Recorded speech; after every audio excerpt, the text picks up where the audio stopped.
xafladan waxa horta soo qaban qaabiyay dhalinyaro muhiimadana waxa waaye in abaalmarin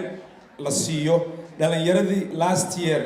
voluntarily ku shaqeynaysay ayagoo organization lacag aan siinayn oo some of them while on duty oo ku dhacay covid marka taas ayaa waxay horta u baahan tahay in la acknowledge gareeyo marka acknowledgementigan aad arkaysiin sababta ka dambayso waa taas talabaadna waxa waaye it's about community cohesion. The more we work together as a community, as a unit, the better outcome and the better achievement. And I think we've realized that in this lockdown, annagoo dhan dabaqe intana la saaray oo sanka nagala geliyay bahal wilgeen aanan arkin oo la yiri ma soo bixi kartiin booliis banaanka noola dhigay military banaanka noola dhigay Soomaaliyay taas haddii aad ku kici weysiin oo aad ka danqan weysiin oo ay idin baraarujin weysay I don't know what will.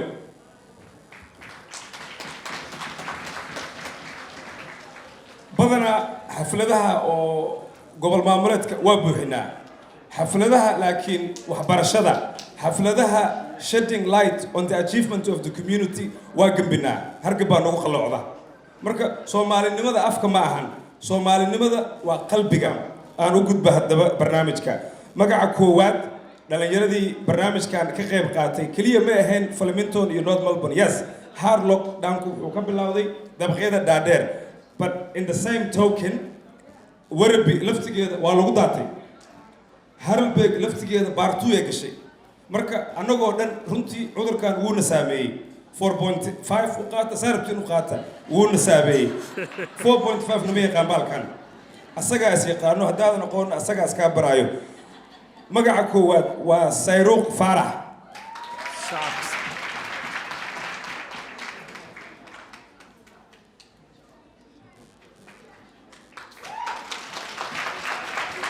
Sagal Ahmed Sumeya Ahmed yarka ku xigo waa nin dhalinyaro ah waxaan u maleynayaa waa dhalinyarada ugu yar haddana waa dhalinyarada ugu shaqada badan masaajidka waa volunteer covid-19 waa volunteer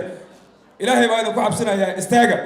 wiilkan please hal istaago idinkana erij ha idin noqdo cabaarna waa fadhine murqaha dhaqaajiya waa kuma waa kee waa Cabdifataax Sheekh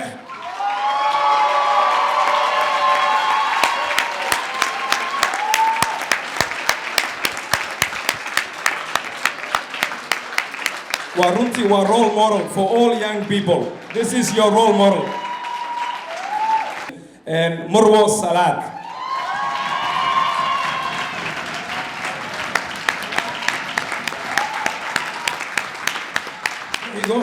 Amal Hussein. Amino Liban. Mono Dirare. Or you accept Garene so Murwo on her behalf. Saharo Adam. ما شاء الله صعب سعدية علي نصري حرسي سعدية علي أيام قادسة horta awoodka ugu dambeeyo waxa waaye waa nin marna aan saaxiibanahay marna runtii dhalinyarada barnaamijkan ideyada keenay laba isbuuc ka hor. As you can appreciate, we've just come together as a group, as a unit only 2 weeks ago, once we find out that the lockdown restrictions have been lifted. And this particular individual asaga ayaa runtii ka dambeeyay annagoo dhan inaan isku nimaano barnaamijkaana. Without him runtii possible ma noqdeen. Of course ilaahay wuxuu raali ka ahayn ma dhacan. ilaahay ayaa mahadale mar kaste, laakiinse xoog qaali ah ayuu ka gaarsiiyey. waa Cabdisalaan asigana ma oga in halkan looga yeeri doono. waa ninka fikir ka yimid, fikirka oo kaliya kuma ekeen xalfadan quruxda badan, meeshaan quruxda badan ee aan fadhina maanta cashadaan cuneyno jeebkiisa ka baxday sacabka. waa ninay Soomaalida ku weyntahay loo istaago نقدر نقينا فقامني عسل.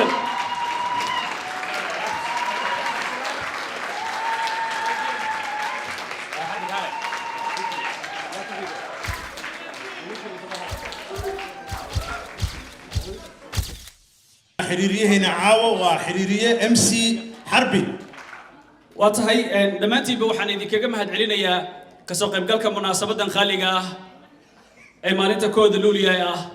maalintii la asaasay ama maalintii la dhisay dawlad xur ah oo Soomaaliya iyo maalintii ay midoobeen gobolada waqooyi iyo koonfur.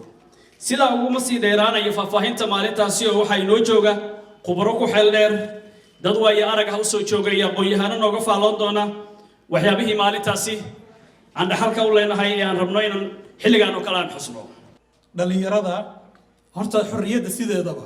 aan hadda aan inta badan ka sheekayno waxa keenay oo yani asaas u ahaa dhalinyaro 13 ahayd oo Israel loo yaqaan. dhalinyaradaasi iyaga isu yimid, iyaga tashaday, iyaga yani ku hamiyay dalkooda iyo dadkooda in xornimo gaarsiiyaan. marka dhalinyarada halkan joogta Melbourne iyo Australia ku dhaqan waxa la rabaa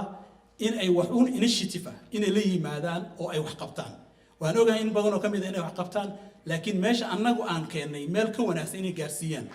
ayaa la xadiirayaa. dhalinyarada maanta u badan in looga sheekeeyo taariikhda Soomaaliya sida ay ku timid iyo dhibka ay soo martay iyo dadka u dhintay iyo dadka dhaawaca u gaaray iyo kuwa ku curyaamay iyo kuwa ku hanti beelaba ayna mudan yihiin in la xuso. soo haddaan qof u xusi karin waxaanu leenahay wixii aan noo samayseen waad mahadsantihiin. sidaan ugu cayaarnayna annaga noo taalasaan ugula xisaabtami lahayn. isma hori karno hilbo wada dhashaan hiyo hayb qurahe xafladda kowda luuliyo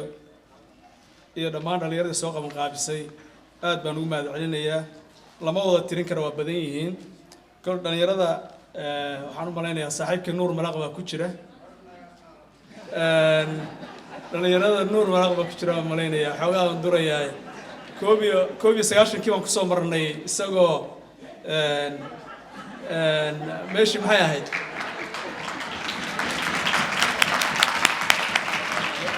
Soomaaliya. annaga waxaan kusoo korray ama la kowsanay waddan xor ah oo dawlad leh oo kala dambeyn leh oo oo dhar leh. runtii markaad dib u milicsatana qalbigu aad ugu xumaanayso sida hadda ay tahay. iskoolaad free ah, jaamacado free ah, muxuu ahaa saad la socotaanba jaamacadeenu free bay ahaayeen ilaa iskoolaadka oo dhanba. scholarship waxaan siin jiray wadamo badan oo Afrika ah, arday badan oo Afrikaan ah ama wadamo kale ka yimid ayay Soomaali scholarship siin jirtay. maantana saanay waa garan kartaan. dhalinyarada ummad kasta mustaqbalkeeda waxaa lagu ogaadaa directionka dhalinyaradu u socoto. haddii dhalinyaradu directionka u socdaan direction fiican uu yahay, ummadaasi ama qowmiyadaasi horumarna waa gaartaa, meel fiican iyo itijaah fiican baana u dhasha. dadka dhibka mataqaana u soo maray juhdiga badan iyo waxyaabo badan ku bixiyay ayay ku qoton tahay in maalinka 1 luuliyo iyo 26 juun la xuso dadkaas marka hore u duceynayna iyaga oo duco way macnaheedu annaguna waxay nagu beeraysaa marka dadka inaanu qiimahooda ogaanay macnaha ka faa'iideyna xornimada ma aha kaliya in isu nimaadno oo dhan Soomaaliya toosoy kaliya ma xornimada waxyaabahaas laga faa'iidaa 15 March 1943 inta 1943 markii 13 dhalinyaro ah go'aansadeen inay iska dulqaadaan soo dedejiyaan ka xorowga ummadda dhul Soomaaliyeed ee gumaysigu haasta shanta Soomaaliyeed ay kala haasteen intaas waxay ku ahaatay ayagoo isku haleynaya Soomaali fara badan oo gadaashooda fadhisay ayay go'aansadeen inay dhag iyo il isku hadlaan habeenkii ayagoon isgaarsiin haysan telefoon haysan social media jirin ayay go'aansadeen inay isku dhiib iyo hebel u sheeg isku sii gudbiyaan say uga marka dhaliyaan wadanka uga samatay bixiya gumaysiga inta dhalinyaro ay ahaayeen Soomaaliya waxa lagu tiriyaa 70% dhalinyarada wadanku wuxuu soo maray heer lagu gudbo soo sheeg walaalkeen Foosi jaranjar laga dhigto dadka biyaha lagu mooso dhiiqada looga tilaabsado waxa la soo maray rag iyo dumar ragga bisma ahayn inta taariikhaha soo galay waxa kamid ah hablaha Soomaaliyeed sharaf weyn ka qaatay iyo horumar weyn ka qaatay ayagoo walaalayaal maanta waxa farxad inoo wada ah inaynu halkaan Ilaahay nabad isugu keenay inagoo ku dabaaldegayna maalintii Soomaaliya maalintii aynu xornimada helnay iyo maalintii qarannimada Soomaaliyeed la yeelay waxaan hambalyo u dirayaa dhammaan ummadda Soomaaliyeed meel kasta ay ku ciiday munaasabadan 26 Juun iyo 1 July meel kasta aad ku ciideen hambalyo ayaan leeyahay sidoo kale madaxweynaha qaranka Soomaaliyeed prime ministerka madaxweynayaasha state-ka inka dad kasta oo Soomaali u soo shaqeeya hambalyo waxaan rabaa dhalinyarada siday sheegtay sahal especially kuwa hadda gudaha jooga inaan dardaaran khaas halkan uga diro oo aan leeyahay war cid aad sugaysaan ma laha guushi la sugayay ilaa Axmed Gurey 1943 dhalinyaro dhalisay bal hadda dalkan burburay asaga iyo dawladdiisii iyo xorriyadiisii iyo masabkiisii iyo magaciisiiba meeshii ka baxay bal hadda 30 sano u dambeeyay marqaati baynu ka nahay annagu ku caqliyaysanay waa la soo celinaayeen marka waxay ila tahay inay mar kale aysan huranayn in dhalinyaradu ay mar kale xorriyad ba laga rabaa kaliya waxa laga rabaa inay naashnaashaan oo badib ursho sameeyaan marka baaqaasaan rabaa anigu dhalinyarada Soomaaliyeed inaan gaarsiiyo muhiimaddu marka waxa weeye ma ahan in la saacabiyo ma ahan in wax la abaabilo waxa weeye hoggaanka bulshada Soomaaliyeed ama dal ha jooga ama dibad ha jooga ama madax ha noqdo ama heer degmo ha noqdee waa inay dhalinyaradu noqotaa ani ma ogeyn in hadlaayo marka xogaa iga qalay and I think it's good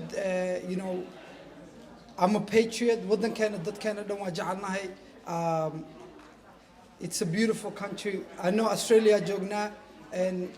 markaas dadkeena gabdhaha maasha Allah iyo nimanka isku imaano oo saan u dabaal degno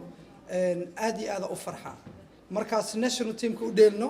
xogaa $2 isku arooriya qof walba ticket ay baxsataa everybody pays for their own ticket so I do that because I love my country my dad is back home trying to help the people so I hope in Australia we stick together and try to create like jobs like Lygon Street is Italians there's a Chinatown so hopefully we have Somali Mall or something I know Bell Street and then hopefully open up different shops not the same one across each other yeah so inshallah all I say is let's stick together let's love each other qabil ma jiro Somalia na dhiig marka dhiigno gaduud ma waxa way blue so inshallah yeah assalamu alaykum horta waxay farxad noogu tahay mar allaali markii calanka Soomaaliyeed laga sheekeeyo dhamaanteen waan wada qiiroonaa qof walba wuxuu xasuustaa back home laakiin reality waxay tahay inagu nabadgelyo aan haysanaa caawa waxa mudan dadkii wadankeena joogay inay ka fikiraan nolosha ay ku nool yihiin ma ahan in maxaa aragtay aan ku jirno 30 sano iyo ka badan qabiil iyo ma aragtay kala geyn ummadda Soomaaliyeed dhamaanteen waxaan u wada baahanahay dalkeennii hooyo inaan ku wada noqonno annagoo iswada wadanno waxaa caawa aan xasuustaa habeenkii 1 luulyo xamar annagu waa ku dhalanay laakiin waa ka soo qaxnay maalmaha ciidaha habeenkii lama seexan jirin habeenkaas oo dhan hobolada waa beri way heesi jireen dadku waa wada farxi jiray dadka oo dhan waxay ahaayeen hooyo iyo aabe dadku qabiil ma lahayn xamar waa la wada deganaa ummaduna way midaysnayd laakiin nasiib darro dhibaato ay imaatay marka hadda waxaan rajaynaynaa inaanan ku noqon 91kii insha allah oo aan ka noqonno dad walaala oo gacmaha is haysta oo aan dib ugu noqonin wixii ay soo mareen dhammaanteen waxaan leenahay happy 1 luulyo qofka Soomaaliga shakhsi din loo fiiriyo waxaan nahay individual dad nacamto high achievers baynu nahay oo meel fiican ka gaareen nacamto community wixii shaqada loo dhiibo ama meeshii aan ku dhex jirno waa ka muuqana waxna ka soo bixinaa laakiin collectively dadka naguma muuqdaan taas waxaan dhihi karaa shalay aad iyo aad ugu farxay markaan arkay calankeennii Soomaaliya oo ka taagan Melbourne Central marka waxaan dhihi karaa collectivekeennii individualkeennii achievementkiisa waa la arkay laakiin collectivekeennii inuu soo muuqanayo marka waxaan rabaa inaan ku soo gabagabeeyo inaan tahniyad u soo jeediyo dadkii ka soo shaqeeyay shalay calankeennii Soomaaliya inay Melbourne Central ka taagaan baa waxaan dhihi lahaa ha loo sacabtimo ha loo mahadnaqo Soomaaliya ha noolaato hada ma tatiyo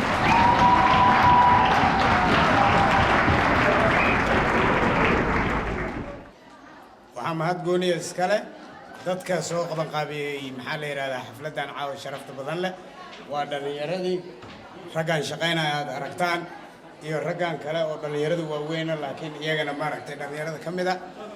iyo anigoon meelna haysanin oo laygu yiri 91kii waa qaraabanaysa camal marka waxaa mahad gooniya iskale dhalinyaradaas adinkana waa mahadsantihiin assalaamu calaykum waraxmatullaahi wabarakaatu